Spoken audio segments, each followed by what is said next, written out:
When Mother Gasso is not home, Mooney strips off her clothes and examines her naked form in the bathroom mirror. 10 weeks. It isn't an estimation. She remembers all too well the day in the desert, the exact day, that the 3 Mexican men left her, beaten and bleeding, in the desert. They probably thought she would die of exposure and thirst. They had taken her water, of course, and she would have, had the Border Patrol not found her. She had listened to the doctor and to the psychologist he had insisted she subsequently see, and had decided on her own that she wanted exactly the opposite of everything they directed her to do. Her only experience with sex had been violence, pain, and force. All Mooney wanted to do was forget. Apparently, that will not be possible. 10 weeks. She is 3 weeks into the first 16-week semester of her associate's degree program, and the rape is 2.5 months behind her. Mooney looks like she is 4 months along. It's odd, to say the least. From a straight-on view, she still has a very attractive waistline. With her hip-length hair and unlined face, she looks like any other teenager. But from the side, there it is, the baby bump, starting about 3 inches below her sternum and rounding nicely into the V of her legs.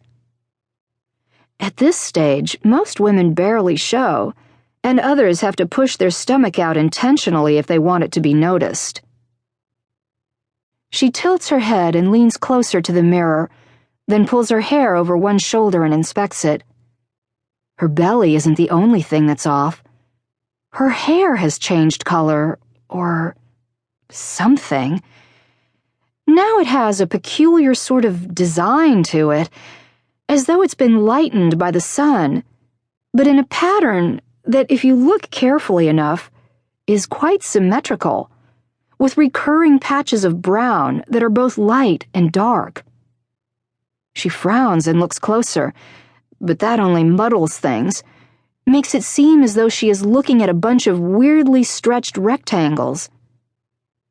She rubs at her eyes and steps back from the mirror as far as she can, not much in the closet-sized bathroom, then sees a hand mirror in the basket on the back of the toilet.